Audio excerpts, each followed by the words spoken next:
Unlike Amazon, Microsoft's view of cloud from the onset was far more pragmatic, in my opinion. Amazon uses first mover advantage to define cloud as public only with no room for hybrid. In fact, it remained stubborn until December 2019 when it announced AWS Outposts. Microsoft, on the other hand, released Azure Stack all the way back in 2017 and had been evangelizing Stack as a hybrid appliance 2 years before that release. Looking back at it now, it's easy to judge who got this vision right the first time. Microsoft 1, Amazon 0. Welcome to PlatformCon 2025, and thank you for attending this session. I'm Atif Siddiqui, Principal Software Engineer at Silicon Valley Bank, division of First Citizens Bank. Today's agenda will focus on Azure Arc and the suite of capabilities it provides. I'll delve into a specific use case for on-prem servers and how they can reap the benefits. I'll cap it off by sharing some implementation details and tips that are not covered well in Microsoft's own documentation. Azure Arc is a hybrid and multi-cloud solution. It serves as a conduit and brings Azure into on-prem and other cloud providers' ecosystem. There's a wide range of resources residing outside of Azure that are supported by Azure Arc. Examples are physical servers, virtual machines, Kubernetes clusters, and SQL servers. I want to call your attention to the green arrow as a use case will drill into that box. The use case we will focus on is for extended security updates or ESUs. When customers are stuck with legacy Microsoft products beyond the end of extended support, ESU becomes the last resort. ESU is the last phase of Microsoft product lifecycle following the end of extended support. ESU's goal is to provide critical security updates as a 3-year program. Currently, some of the legacy products requiring ESUs are SQL Server 2012, 2014, as well as Windows Server 2012. Next one on the horizon is Windows 10, which enters ESU phase starting November this year. When organizations are stuck with legacy products, they have no choice but to sign non refundable contracts. I say non refundable because even if the entire legacy portfolio is decommissioned mid contract, there are no refunds to be claimed. This is where Azure Arc comes in and flips the model. If the same legacy on prem servers were receiving ESUs through Azure Arc, billing would become a subscription model. This means if half the inventory is decommissioned at, let's say, the 6-month mark, in the subsequent months, that is month 7 and onward, enterprise will only be billed for the remaining half of the inventory. This entails that the enterprises are further incentivized to decommission or upgrade their legacy portfolio. After all, every server decommission will drop off from the next month's billing cycle, causing a reduced charge. From a fiscal angle, production machines receiving ESUs are billable while non-production machines are not billable. How that is controlled is by onboarding non-production servers to a dev test subscription. Dev test is a special type of Azure subscription that gives customers access to select Azure services for non-prod workloads at a discount price under the Microsoft customer agreement. In the case of ESU, it is free of charge. Now that I've sold the security and FinOps angle, let's understand the connectivity model and how servers, that is data plane, will connect to control plane. While I will focus on Windows servers and SQL servers, all of the guidance will still apply to Windows 10 desktop OS when it becomes eligible for ESU starting this November. Left hand part of the diagram depicts an on-prem server, be it virtual or physical, with an Azure Arc agent installed on it. There are two ways Azure Arc agent can connect to the control plane: public versus private route. For the public path, machine with Azure Arc agent will make an egress call to the Azure Arc services public endpoint. This is shown by number 1 on this diagram. If in the enterprise there's a forward proxy being used for outbound web traffic, that path is illustrated by point 2. If the enterprise already has an Azure footprint and has express route set up for hybrid connectivity, then option 4 exists where traffic will privately go over express route before traversing through Azure Fabric to get to the private endpoint of Azure Arc service. For the public route option, this long list of firewall rules comes straight out of Microsoft documentation. Every machine with an Azure Arc agent needs HTTPS traffic allowed on the egress firewalls. Needless to say, if enterprise is using a web proxy for egress, then that web proxy should allow secure HTTP traffic to this list of fully qualified domain names or FQDNs. In reality, it turns out that the true list of FQDNs is actually shorter. I'm actually thinking that even this reduced list wasn't short enough. My theory is, based on customer feedback, Microsoft introduced a service called Azure Arc Gateway.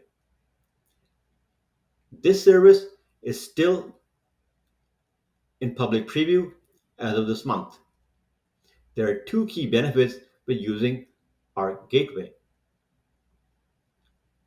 a single spot to view and audit all Azure Arc traffic.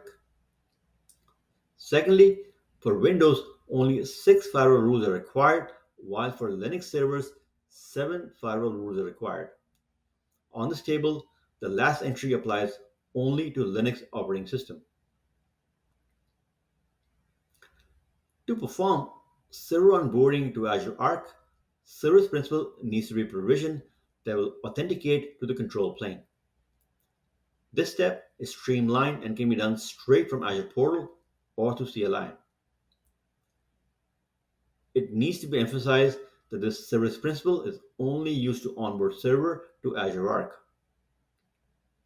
This is because upon successful onboarding, each Azure Arc enabled server is getting system assigned Enter ID managed identity associated with it. It is this identity that is used by the agent to authenticate with Azure. As long as the agent is connected to Azure, this identity is managed by the agent, including automatic certificate rotation. However, if the agent is offline exceeding 45 days, then it will need to be onboarded again using the service principal. On the left-hand picture, for multiple servers, script can be generated, example PowerShell or Ansible. It can then be run on-prem using automation tools of choice. Upon clicking Generate Script button, it will land you at the second screenshot. There are a few aspects I would like to bring your attention to. Firstly, if the script being generated is for non-production inventory, subscription chosen has to be of type dev test. This is one of the mandatory requirements to get ESUs for free. This also means that production and non-production inventory has to be encompassed by different subscriptions. Secondly, if the Windows server have legacy SQL Server installed that is either version 2012 or 2014, then that checkbox next to SQL Server needs to be checked. In that case, when the Arc agent is getting deployed, it will download the Arc SQL extension. This extension enables the agent to also fetch ESUs for SQL servers. Down the line, when SQL Server is upgraded, the ESU subscription is automatically cancelled. I've already talked about the subscription types as one requirement that differentiates free ESUs for non production versus billable for production inventory. The other key requirement is tags that have to be applied as part of onboarding the servers to Azure Arc. There is a specific tag with key of ESU usage that needs to be applied on the machines. Production servers should use the value of prod, while non-production servers should use the value as depicted here.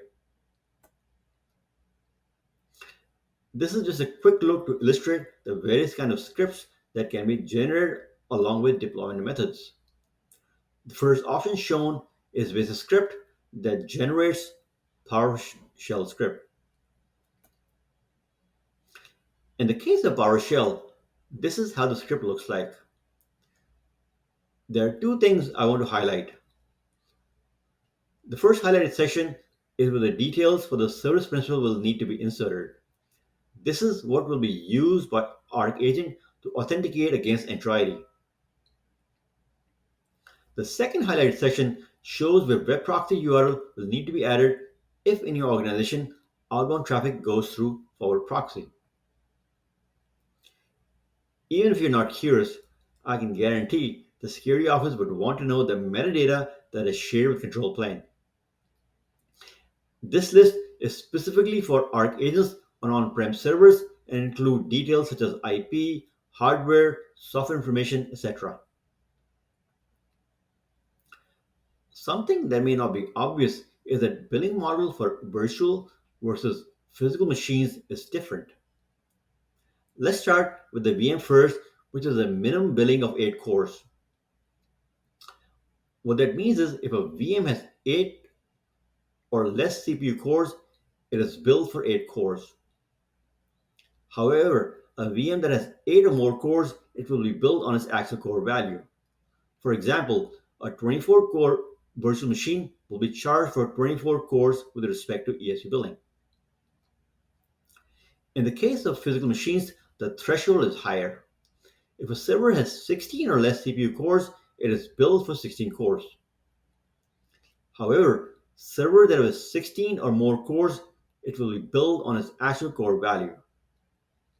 For example, a 32 core physical machine will be charged for 32 cores with respect to ESU billing. The other key point to call out is while VM billing is daily, SQL servers are billed on an hourly basis. All this leads to the organic question, where do I go next? As a first stop to get hands-on experience, Arc Jumpbox is a valuable resource. Arc Jumpbox provides guidance how to quickly set up ArcBox, which is a sandbox environment. The link is under references. Documentation provides guidance how to deploy ArcBox in multiple ways, Azure Portal, CLI, or the Bicep template. If your organization is a Microsoft shop or already has an Azure footprint, Azure Arc bridges on-prem to Azure. With that, it brings security tooling along with the unified management experience to your data centers.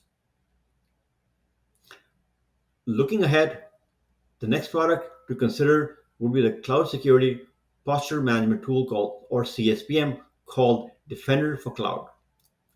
But that would be discussion for another day.